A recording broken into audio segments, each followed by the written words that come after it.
南呢一片汪洋大海之後10幾年相安無事，直到1968年，聯合國亞洲及遠東經濟委員會轄下一個機構發表咗勘探報告，話南沙海底蘊藏豐富嘅石油資源，就引起咗周邊啱啱獨立冇幾耐嘅國家，包括越南、菲律賓、馬來西亞等嘅關注。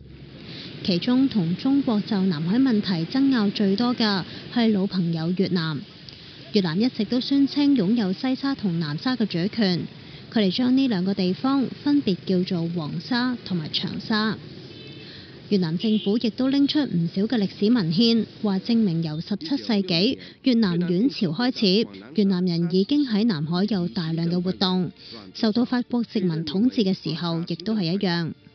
此時，黃沙和長沙群島只有法軍駐守，沒有他國軍隊。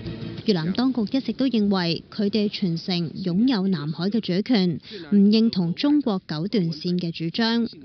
有人更加為九段線改咗唔係幾好聽嘅另一個名牛脷線，形容中國就好似一隻紅色嘅牛，將條脷舐到去東南亞。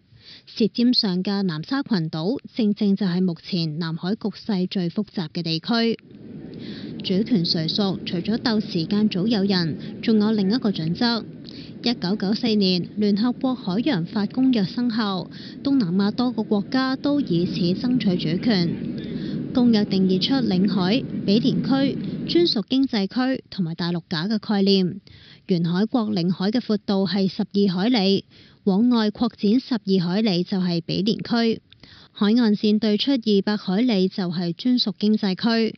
各個國家有權勘探、開發包括海床同埋地下一帶水域內嘅資源，就引嚟包括石油資源嘅爭奪。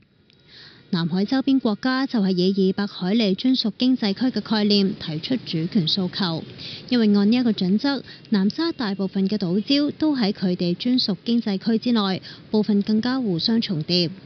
中國唔認同呢一個劃分，強調今日嘅九段線喺1953年訂立。聯合國海洋法公約40年之後先至有。中國雖然係簽署國，但係其他國家企圖以後嚟出現嘅公約嚟到規範2000幾年前開始逐步形成嘅中國主權權利，係冇道理㗎。它不能追溯和重新劃分歷史上形成的各國的主權權利和海域管轄權。中國主張喺尊重歷史事實同埋國際法基礎上，同當事國協商解決。有睇法指出，用歷史資料辯證九段線未必有切實效果。因為相關國家都會攞出對自己最有利嘅歷史證據，各有側重。雖然中國所持歷史嘅資料睇嚟更早，但歷史有時好難講清嘅，會受人質疑。不過啦，區內發展機遇越嚟越多，各國利益交織，雙邊談判協商機會亦都將會增加。今集